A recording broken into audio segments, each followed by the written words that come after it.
Afternoon, fellow Rotarians, guests, and welcome to the May 16th Rotary Club of Toledo meeting.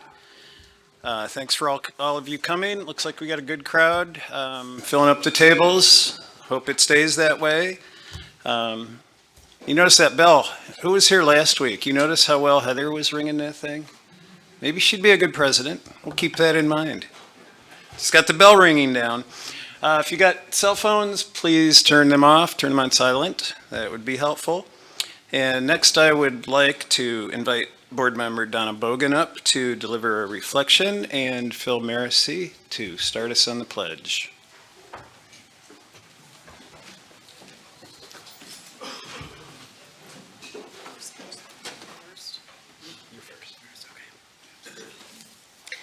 Let us pray. Father, thank you for every seat that has been filled here today. For each mind and heart that fills the presence of this room, we thank you. Only you truly know what we are setting out to accomplish today. We have an idea, a vision, hints, and daily instructions. We have talents, abilities, and time to work. However, only you can see in perfect detail the end of every beginning.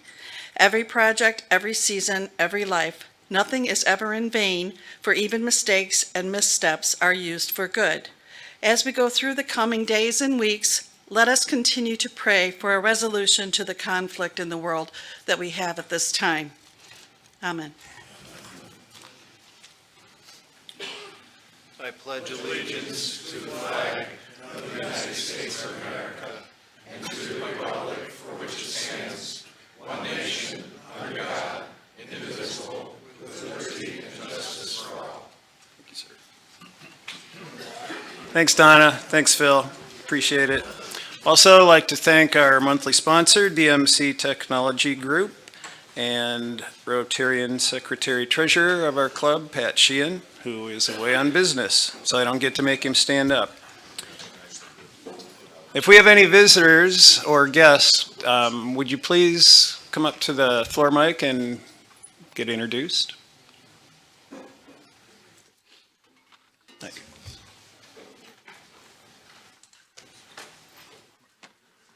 President Bob, I have with me today the president of St. Francis de Sales School, Father Jeff Rose. He's here to listen to Mike Koralewski, who is a board member at St. Francis. So, thank you. Thank you.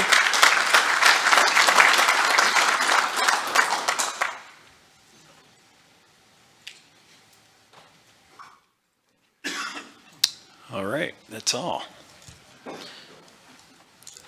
Welcome, Father Jeff. Next, I would like Sierra Hutton, please, to come to the mic, and she's going to make an announcement about one of our social gatherings.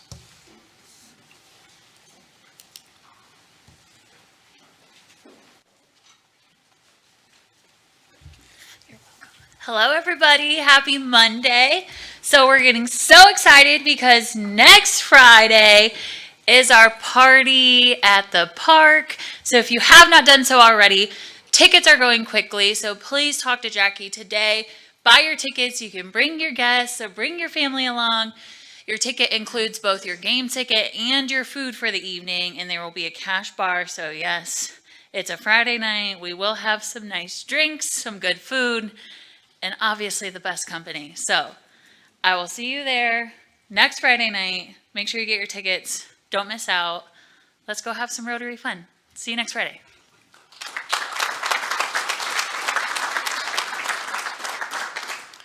The Mud Hens are always fun. They're really good events when Rotary puts them on. And I promise not to ask you who won the game or what the score was Monday, because it's always an event. And half the time, no one knows. Next, past President Tom Backoff, would you please come up and tell us all about Lake Erie? Or at least all you can today. Thanks, President Bob. Yeah, I was going to say all about Lake Erie. We don't have enough time. Rotarians, good afternoon, and it is a pleasure for me to be here to make this special announcement. In July of 2019, our foundation, the Rotary Club of Toledo Foundation, awarded a $5,000 grant to help produce a documentary about Lake Erie and the issues that we started to investigate back in 2014 during the Toledo water crisis. We gave that grant to a documentarian who has specialized in environmental films throughout the Great Lakes and throughout the United States.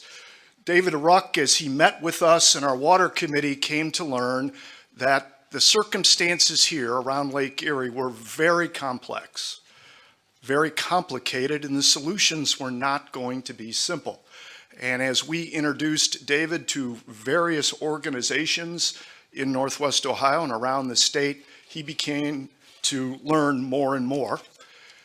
David started working on this film, gathering content at the HABS Grab. HAB is the acronym for Harmful Algal Bloom.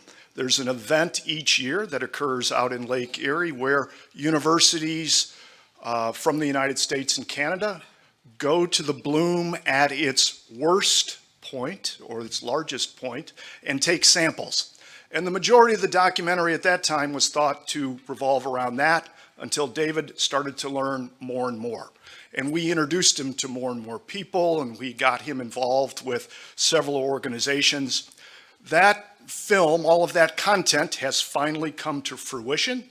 And on April 6th, the documentary, The Erie Situation, premiered at the Cleveland International Film Festival and became one of their award winners. It won the Global Health Competition Award for documentaries that were presented there.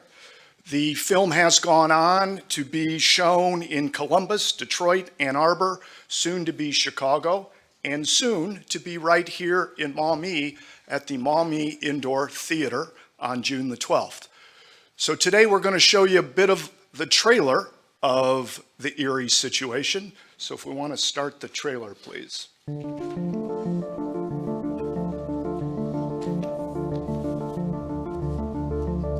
Lake Erie is the canary in the coal mine for the Great Lakes. The whole lake is green. Everywhere you look, as far as the eye can see, the water's green. I stopped coming out here because it seemed like every time I was out here, I would get respiratory problems. You sit on your boat for 20 minutes and your eyes will start to burn. And the smell, I can't even describe the smell. The city started sucking it into their water intake, and the bad water was already at the plant. The ratepayers of Northwest Ohio have had to reach into their pocket for the $500 million needed to turn this into world-class drinking water. When they say they don't know the answer, they know. But we do not know what happens in the long term to your body, to your liver, to your kidneys. Well, let's not even talk about the land. What's your responsibility to your neighbor? Everybody's our neighbor. There is no mystery anymore as to who is causing this problem. Till I see somebody do something, I'm on the bandwagon to get it fixed. This lake is never going to recover.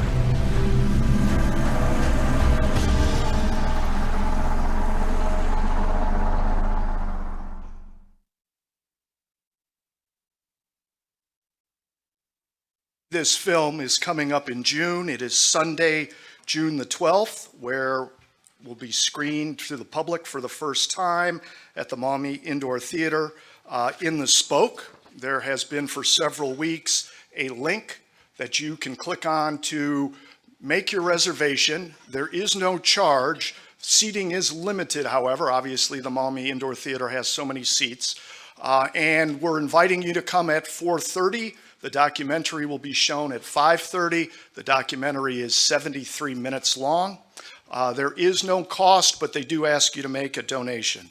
So we hope you can all come out to Maumee on Sunday, June the 12th, see the movie. I had a chance to see it as it was shown in Cleveland, and it is outstanding. It talks about all the issues, all the sides of all the issues, as it relates to what's going on. And truly, I think you'll all feel very proud of the education that our club has done to bring this issue forward. So hope to see you all on Sunday, June the 12th.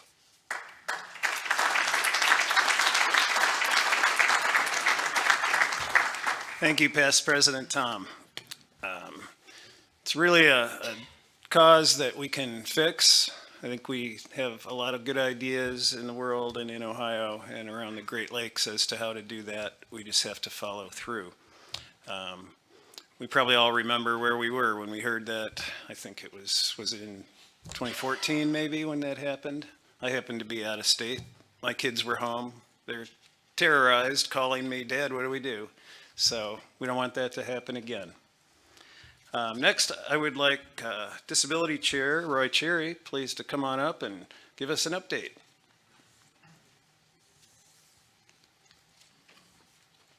Thank you, sir. Thank you, President Bob, and good afternoon, fellow Rotarians. I'm Roy Cherry, the Chair of the Disability Services Committee, and I was asked to come up to do a brief update on what we do in the committee. Primarily we help other nonprofit agencies that want to, get grants. We review the grants for them as well to help to create a more inclusive Toledo for people with disabilities, whether it's a physical disability or whether it's a developmental disability.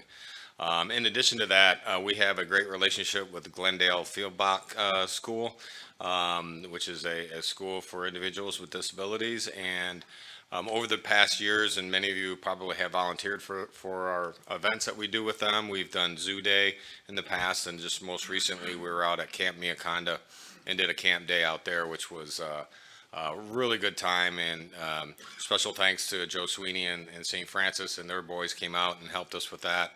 And Ed Caldwell as well, and his staff. It was a great time. I think it was in April we did it, and we actually had a really nice day.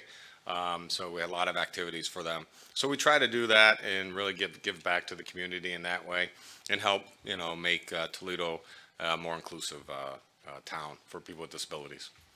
Thank you. Thanks, Roy, and thanks for all you do with your committee. Third cycle of grants, this coming Friday, our FAC meets, so we'll give out whatever else we've got for this third cycle of the year. Next, I would like a couple of our esteemed Rotarians, Past President Dick Wolf and Brent Cousineau, to please come on up.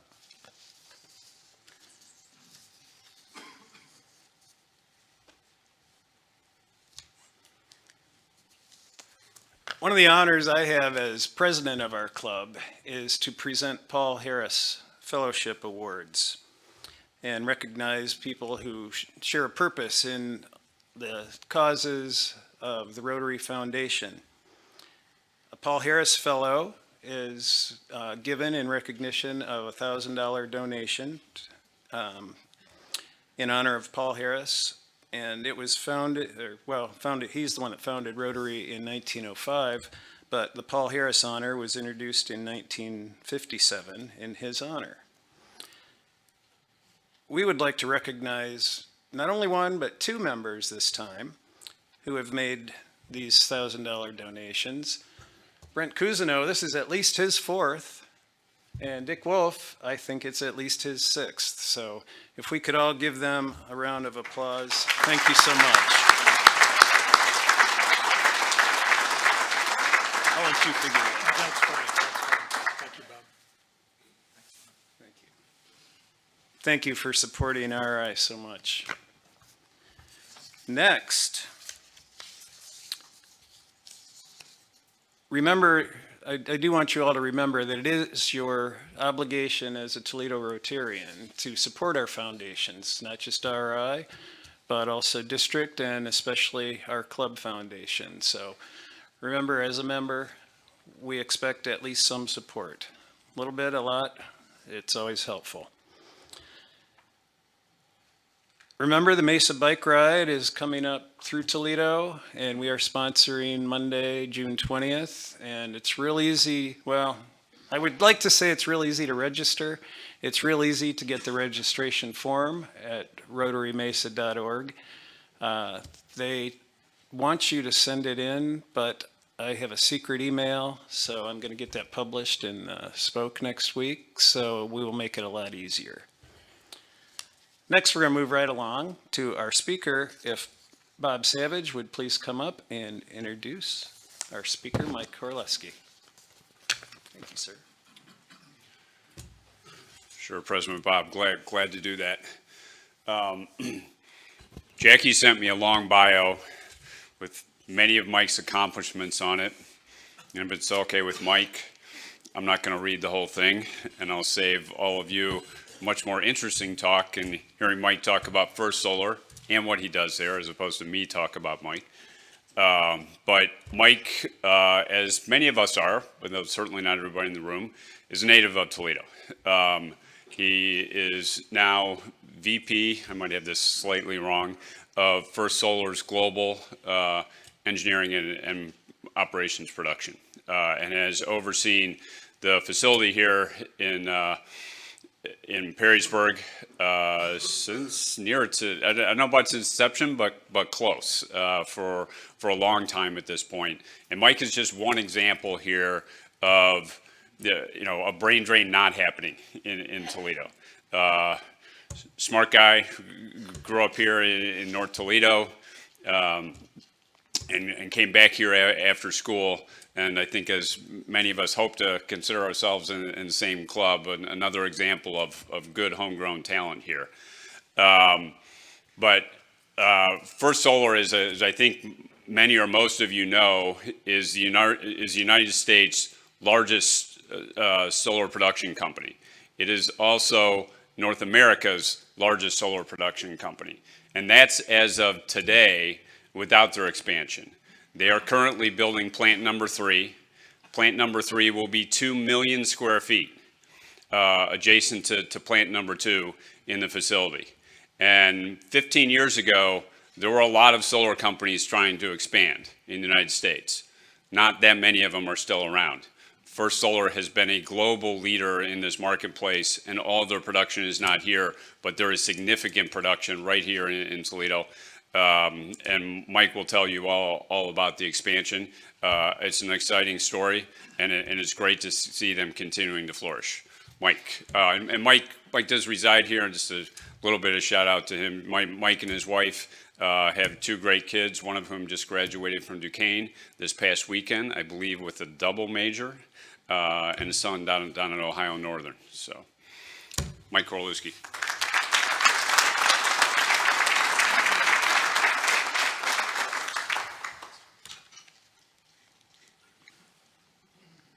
Well, thank you all for having me today. It's an honor and a privilege to be here. And, I hope, Bob talked about not having a brain drain. Hopefully I can live up to that a little bit for you today. What I want to talk to you a little bit this afternoon is who we are at First Solar, why we're in Ohio, what we're driving to, right, as part of the transition of solar energy across the globe, and then what kind of challenges we have ahead. And actually, you have the wrong presentation.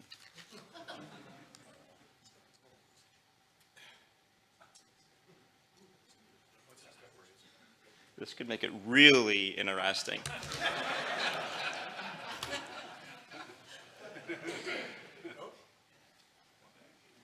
Nope.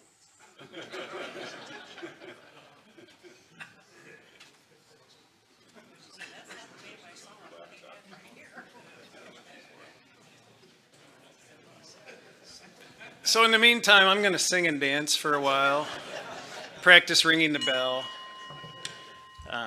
Actually, I have a long history going back to when First Solar first started at the University of Toledo. I was doing environmental consulting, and it was called MWOE, started on the UT campus, and then it became called Solar Cells, and Harold McMaster was involved.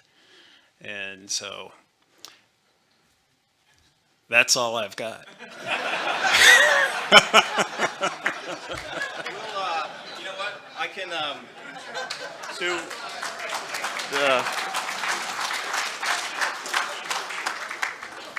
so we're going to do this without slides. I'm going to do my best to walk through this. I'll apologize for that. I'll figure out what the mix-up was. Who we are, right? So who is First Solar? First and foremost, we're uniquely American, and we're uniquely Ohioan. right? Our roots are based right here in Ohio, right? We've manufactured here for over 2 decades. Our research and development goes all the way back to the days of Harold McMaster, right in the late 1980s. Harold wasn't that old. In the Toledo area, makes a lot of sense, right? We have a lot of glass history here, and at the end of the day, all we are is 2 pieces of glass sandwiched together with a semiconductor in between, right? Today we have about 1,700 associates in Northwest Ohio. By the end of this year, we'll be close to about 2,300 associates when that 3rd factory comes up and running. We're proud of the fact that our Ohio factories are also some of the cleanest, the safest, and the most diverse and inclusive modern facilities, not only just in the solar industry, but in manufacturing overall across America. When you think about who we are, right, among the largest solar manufacturers, we're unique, right? And there's a few reasons for that. Bob mentioned it, you know, today we are the only one of the top 10 manufacturers in the world that have a headquarter in the U.S., and we're the only one that has significant manufacturing volume in the U.S. No one else does. Uniquely for our industry, we do not do any manufacturing in China. In fact, our Ohio manufacturing facilities have no dependence on a Chinese supply chain, which is unlike many of the crystalline silicon supplies around the globe. We're also unique for the technology we use. We use an advanced thin film technology. It's a next generation solar semiconductor beyond that of crystalline silicon. It's called cadmium telluride. CadTel is what we call it for short. It's an inherently sustainable semiconductor. So the semiconductor, everybody knows that's the thing that excites when the photons hit, the electrons excite and moves. What we're essentially doing with our thin film is we take 2 mining waste streams. So cadmium and tellurium are byproducts of gold and copper mining. They're actually waste generated, and if we wouldn't be pulling it out, it would actually go into a sludge off to the side. We take those 2 compounds, combine them together to make them very, very stable, where they are now a combined great semiconductor for use. The thickness that we use, it's about 3% the thickness of your hair, so very, very little bit is used. This is about 97% less semiconductor than a crystalline silicon module would use with the silicon wafers. That little 3% of the human hair thickness can generate electricity for about 30 years, is how you think about it. The technology, again, that we develop it's uniquely American. It's most of the technology is actually patented in the United States. We own most of that. It's developed in Ohio. We have a core R&D center here, and we also have a smaller R&D center in California as well. So we call ourselves America's solar company, right, at the end of the day, and it's not an empty claim, and it's nothing that we take lightly. While our competitors have doubled down on expansion, you know, in China and Southeast Asia, we've actually doubled down on American manufacturing. We're on the path, you know, as Bob talked about, to expand our manufacturing footprint here in Ohio to about 6 gigawatts. So what does that mean? If you think about the entire, the U.S. is a pretty big player in solar, and in 2021, the nation installed about 21 gigawatts total. So we'll have about 6 gigawatts online. So roughly, you know, a little over a third, or a little less than a third of the capacity online to support the full market. Crucially, additionally, our investment in America manufacturing has led to the expansion of domestic supply chains, right? So with our expansion comes other people's growth. We spent about $1.5 billion on American companies in 2021 for the supply chain, the resounding aspects, and that translates to about an equivalent of about 15,000 jobs that we support in the pyramid of the supply chain as well. So pretty good impact. When you think about our manufacturing base across the state, we've invested about $2.75 billion just in manufacturing since about 2004 timeframe. The latest one, this Perrysburg 3 factory that we're calling it, that itself is about a $700 million investment on top of that. That's scheduled to come online in the first half of 2023. We'll start running some pre-production later this year. We can go from shovel to product out the door in about 24 months. Bob talked about it being a 2 million square foot building. That's all under one roof. That's one span. It's a big freaking building if you walk through it. You never have, our small factory today is 1 million square foot. And if you walk the line, if you follow it, as the module travels, so to speak, you walk about 1.5 kilometers just walking that, if you follow it, how it snakes back and forth. So the 2 million square foot, we're estimating that's about a 5 kilometer walk if you follow the module through the line, so you have no problem getting your steps in if you can. When you take all of those sites together, a module will roll off the factory about every 3 seconds. So that means every 3 seconds somewhere across the United States, a module has to be installed in the field as well, right? You think about it, we're sold out. The U.S. demand is fantastic. We have 22 is all sold, 23 is all sold, 24 is sold. We're selling into 25 and 26 right now. And the reason for that, part of the reason is, one is our technology. Number two is the security of a supply chain, right? Being a domestic source, relying on domestic solar, there's a lot of things that we can double down in that regard. Bob talked about, I keep saying Bob talked about, Bob mentioned a lot of things really quickly, and they're very key bullet points. The current facility is the largest in the U.S. We're actually the largest in North America. Actually, we're the largest in the Western Hemisphere, and actually at the end of the day, we'll be the largest solar producer outside of mainland China. So we're pretty proud of that step. When you think, you got it. Wonderful. This is actually right about where we're at. This is, I'll just talk to this really quick. This is our current facility.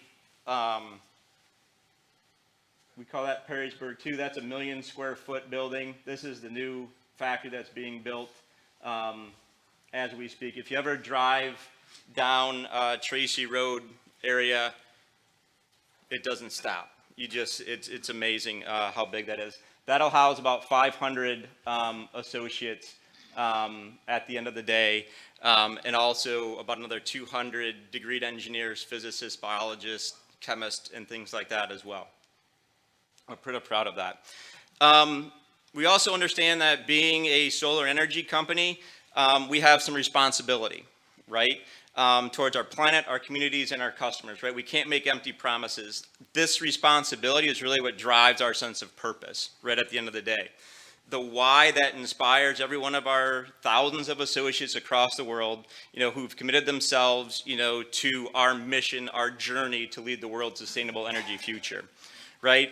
Since the beginning, we've placed sustainability right at the heart of everything we do, focused not on just meeting industry standards, but really trying to exceed them and setting up new ones for others to follow around the world. We have a long history of setting the benchmarks. We were the first ones to offer recycling of a solar panel. When you think about it, that's an obvious. Many across the globe don't do that. We think about it from a supply chain transparency standpoint. Who we buy from, what we buy, when we buy, is important. The carbon and water footprint of our panel. We have actually the lowest carbon and water footprint in the industry. So the energy payback, so the energy you put into a panel versus the time you get out, it's about 6 months turnaround. So again, 30 years of length, you're pretty well positive on the carbon footprint piece. And we're also very focused on the health and safety of our associates. We're not driven by awards and recognition. I could share a laundry list with you of what we've run from the EPA and other industries, but we don't pay lip service to it, right? It's not about rewards. It's about what we have to do. It's about what we consider the social and environmental impacts that we work hard to offset, right? Responsible solar, in our mind, has no tolerance for forced labor across the globe, either in its manufacturing or its supply chain. And it's meaningful against the fight against climate change, right? So we can't make it worse by making a solar panel, right, at the end of the day. We call this our responsible solar program, right? So that's kind of the overarch, right, where we're at. Now we're going to talk a little bit about Ohio. And many people don't know this, but Ohio is the only state in the union that has beginning to end solar. We have R&D through recycling, so cradle to grave responsibility for solar. Ohio is, when we say that we're going to be the largest outside of mainland China, that's that, 300 plus acres in Perrysburg, Rossford. That's it. That houses everything there. The solar ecosystem that we have is it's much more expansive than many people think about. We have our crucial R&D here that's generating the next generation R&D. We work with over 200 companies in the state of Ohio, many small family-owned businesses to large conglomerates, such as NSG. A portion of our semiconductor we actually make in the state of Ohio right next to our plant as well. So that compounding of the cadmium and tellurium actually happens on our campus as well. You go through the supply chain, into the installation and the transportation, right? And that just continues to grow across the state of Ohio of how all this propagates. And at the end of the day, 30 years from after that module is installed, we can bring it back and recycle that module and get about 90% of its value back. All of the tellurium, all of the cadmium is recyclable. All of the glass is recyclable. Many people actually use it, or we actually sell it back as cullet in some instances, and in some cases into bottles, clear bottles and brown bottles across the globe for beverage making. When you think about where we need to be, right, we find ourselves in a really unique position today. And recently, Fox Business News was at our campus 2 weeks ago now. And they put it really simply for us. They said that that manufacturing that competes with and reduces dependencies on China is one of the few things that many people can agree on across the world today. Right? I'll take it a step further, right, and say that clean energy manufacturing, right, that generates domestic investment, right, and creates local jobs, right, so we create more and more reason for people to stay in the regions that we're in while securing America's energy independence and interest is something that most will support as well, right? You look at last year when we did our third factor, right? So this isn't the first of its kind, this is the third one. Obviously, Congresswoman Capter, Representative Lada, and then also Marty Walsh, who's the Secretary of Labor, attended. Pretty good turnout for a third factory, right? And that just shows the importance of where we're trying to drive with not only just solar, but U.S. manufacturing as a whole, right, and driving that total supply chain. When you think about what we think we're trying to do when we transform across the Midwest and across Ohio, we spent about $500 million in payroll last year, so we pretty good wage. We have about 6,800, individual supply chain jobs just in the state, 15,000 across the U.S. When you think about our just glass alone, we spent about $180 million in glass, in Ohio and Illinois over the past several years. And if you think about our growth, what that has driven as well, Pilkington NSG, right, they built their first float plant in the U.S. in 40 years that is fully dedicated to our site. For those of you who think about glass float plants, they're big, enormous energy generating assets. We take 1.5 of those floats to run one factory. So we have a lot of need for glass, which again is why it made a lot of sense to continue to grow here in Northwest Ohio.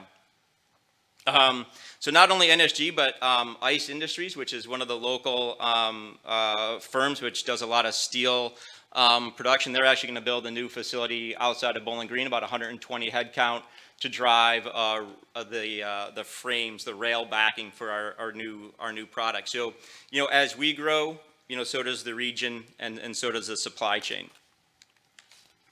So why are we growing, right? And whether you believe science or not, climate change is no longer a problem for tomorrow, right? The effects are being felt today. You look at this as this is just over a period of time, you can see the years fluctuating, and obviously the blue is cooler, the red is hotter, and these are actually captured over time. In the past 8 years, from 2014 to 2021, it's the warmest on record since they started keeping the stat in 1880. The global average is about 1.5 degrees Fahrenheit higher than it was. That doesn't sound like a lot, but we actually live in a very balanced ecosystem, and those small changes actually have great effect.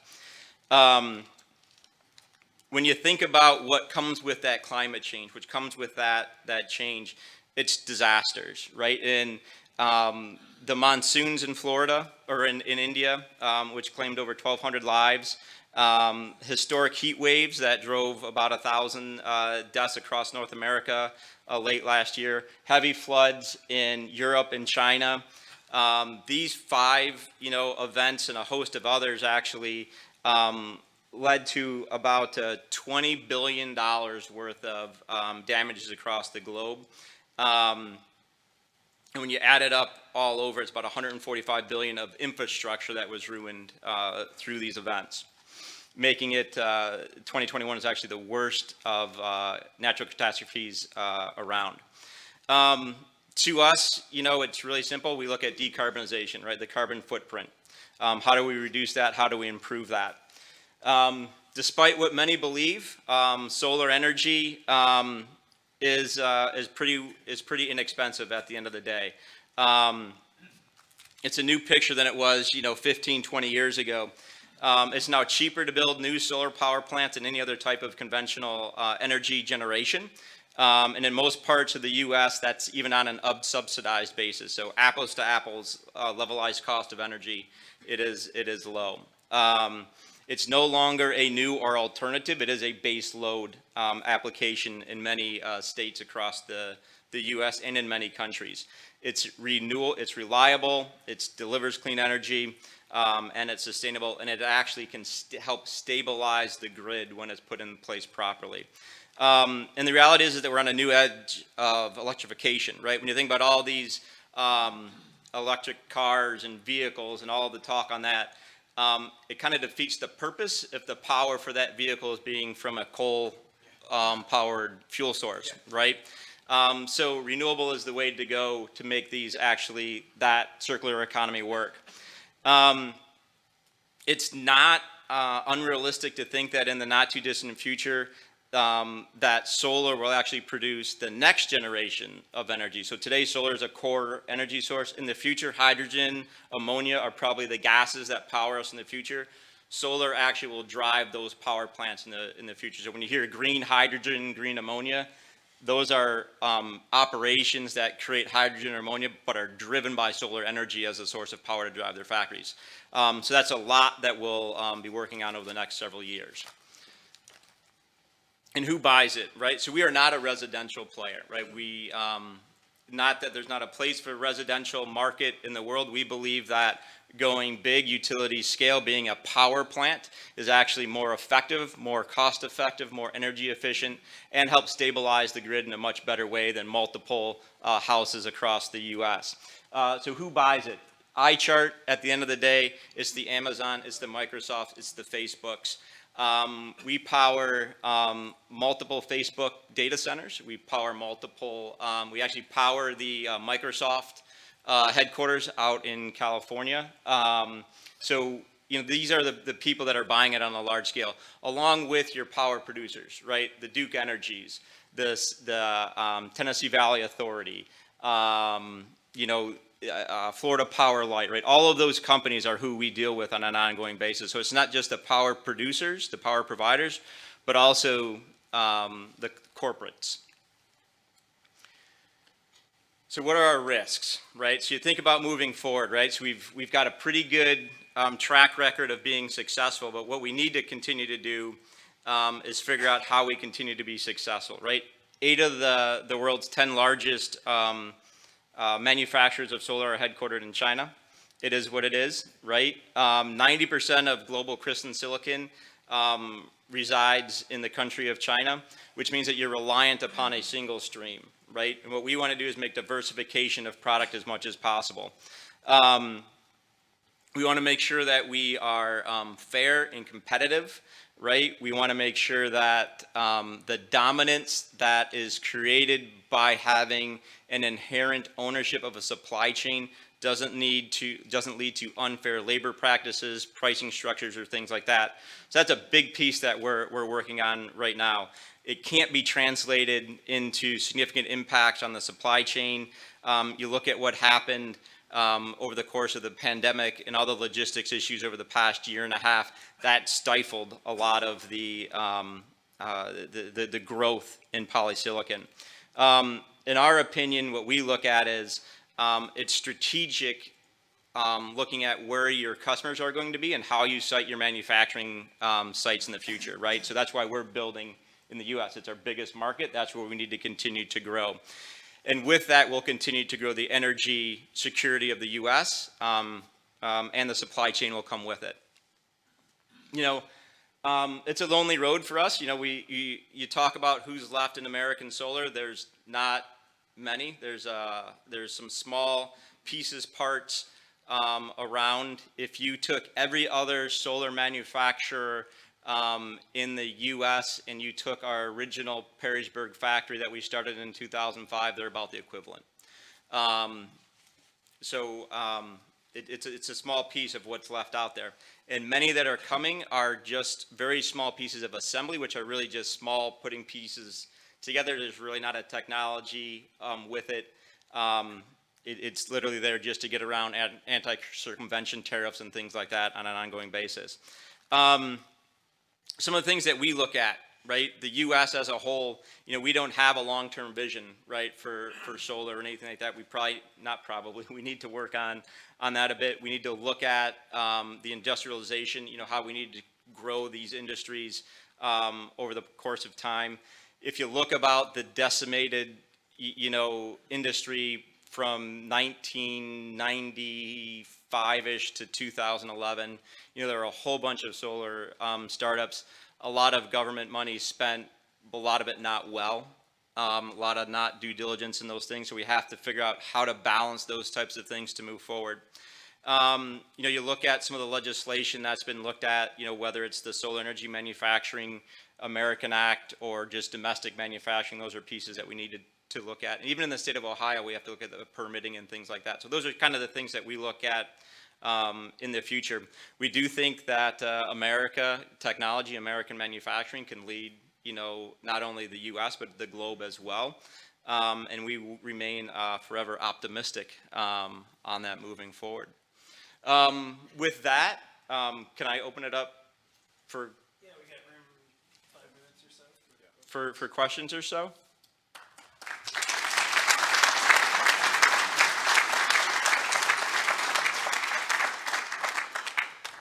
Mr. Burwell.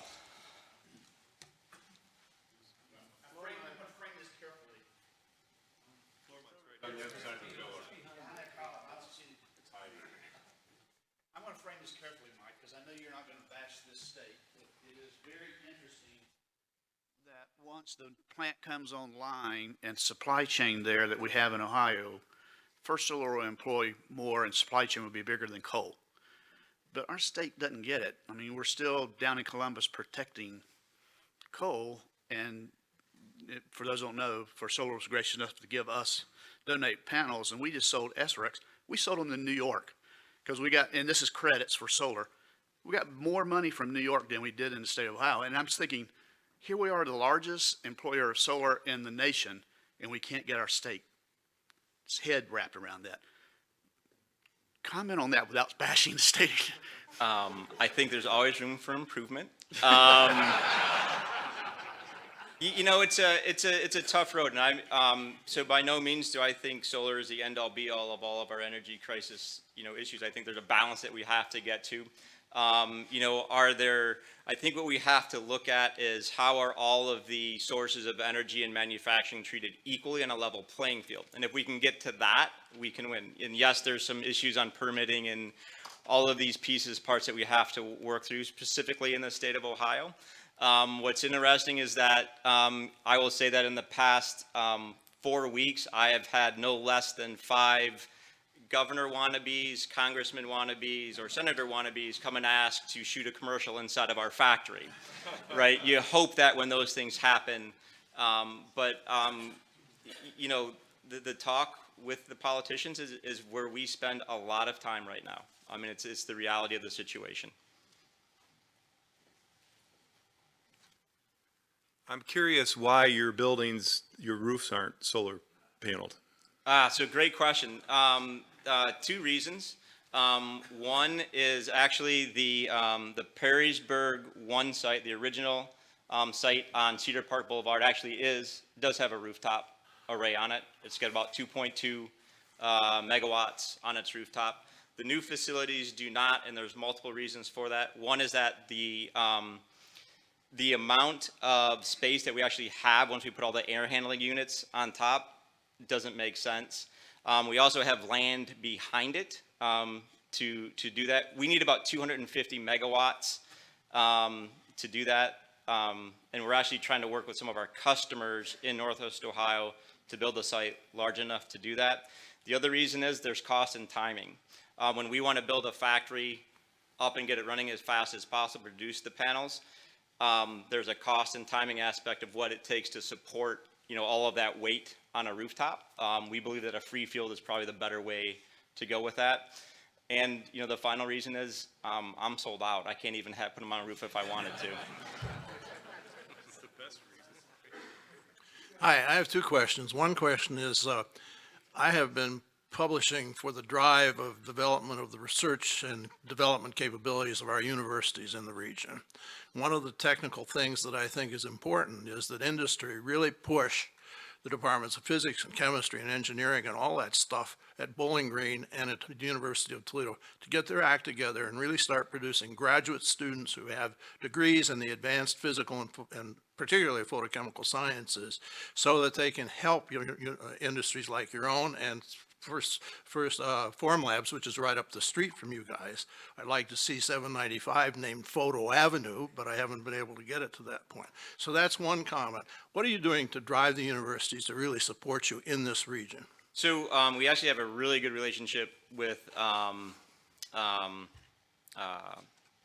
the chairs at University of Toledo. So Eben and actually have had conversations, and I just lost his name, the Dean of Engineering, but we actually have a feeder program with the University of Toledo. Tool, I think, or Tool, something. Yeah. They actually have a CAD-TEL program that's specific to us. Yeah. That drives a lot of it. I'm not talking about that. I'm talking about generating really the best students in the world to come here, work in our industries through the universities, driving that. Okay. Yeah. Well, I think so. We would drive it for what we believe benefits us, and then that would leverage across. With Bowling Green, nothing a lot specifically, but what we do need from a lot of I think of it this way: I don't need specialization in 90% of my jobs. What I need is a good, smart, intelligent kid who's willing to put forth some work and effort to get where I need to go right at the end of the day.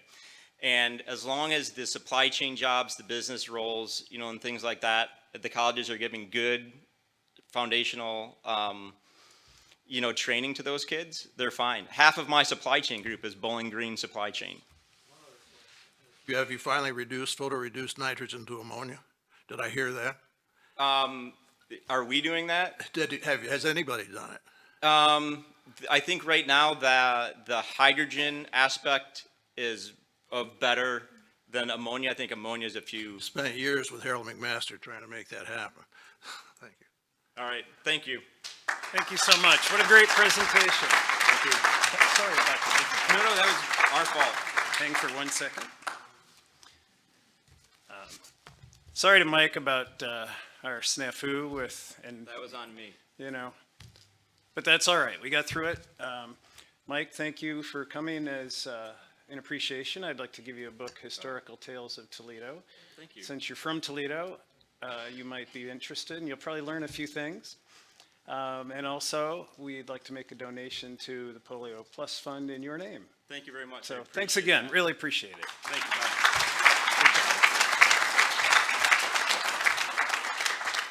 All right, next, Mr. Mann, past President Mann. Come on down.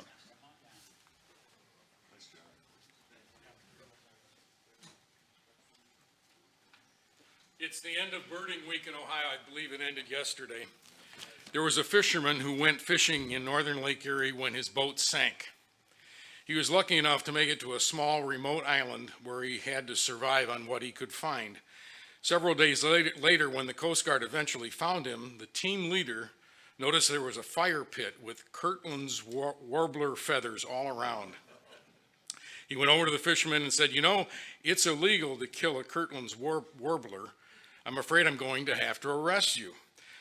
The fisherman protested for some time, saying that he killed it because he was going to starve, but eventually he calmed down. Out of curiosity, the Coast Guardman asked, "What did it taste like?"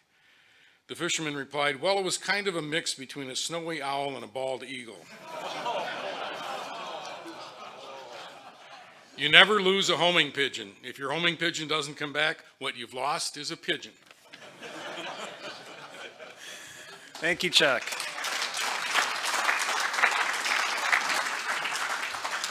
Next week, please join us right here on the 23rd of May. We have UT basketball coaches Trish Cullup and Todd Kowalczyk, and thank you, Keith Burwell, for pursuing that till we finally got them scheduled and they could fit it in. With that, also next week we're going to have our vote on the Constitution and bylaws, so please attend. You can vote in person or online. You can send them to Jackie. And today we have one committee meeting, the Vocational Services Committee in Community Room 10, which is out the door in that way. And with that, we are adjourned.